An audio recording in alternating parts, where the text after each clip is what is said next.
It is extremely possible that our world is a video game or computer simulation. There is far too much attention to detail in our universe to pass it all off as chance. As the famous British astronomer Martin Rees put it, wherever we look, we see examples of fine-tuning. Most of the physical constants and the initial conditions of the universe examined, so far, appear to be fine-tuned to some extent. If our world turned out to actually be a game, dream, or something else, it could end at any given time.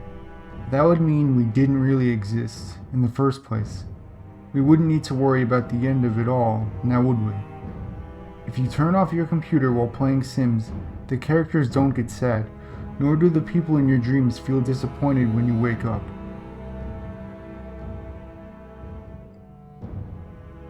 Gamma ray bursts are thought to be the main cause of death of life in the universe.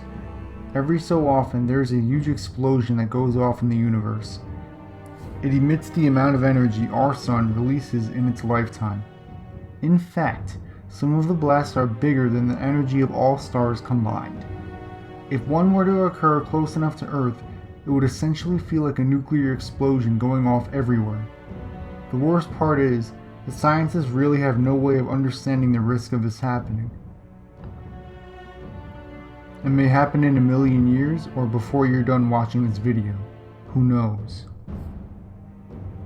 Most people don't believe we could be wiped out by a mere disease, but it is nearly the oldest lethality man has faced for centuries. Evolution will ensure that the diseases we face will be continually potent.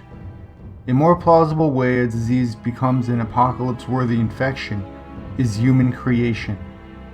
In early 2002, Australian scientists turned a harmless disease into a fearsome killer by mistake.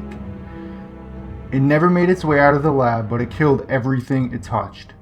Hopefully our extinction won't be attributed to a cynical bioengineer having a bad day. If an asteroid or meteor were to destroy the moon, it could mean death for life on Earth. For one thing, the moon plays a major role in stabilizing the oceans. There would be immediate flooding and droughts all over the world.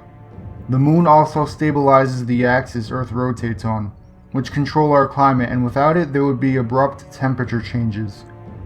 The gravitational pull from the other planets would slowly change Earth's rotational axis. There would be no more stability as far as weather is concerned, and if that wasn't enough to kill you, whatever incident that caused the moon to be destroyed would likely result in debris from the collision coming down to Earth and causing even more catastrophe. It is a common thought of science fiction that robots will one day enslave the human race. Silly, right? Well, maybe not so much. There are scientists and futurists who estimate as early as 2100 we will be overrun by our own inventions. As our technology becomes even smarter, we get even dumber. The technology in our everyday smartphones has more computing power than a NASA computer in the 1970s. Those same computers that sent the first people to space. Furthermore, there is technology that exists right now that can multiply itself, and a computer that can think for itself is just around the corner.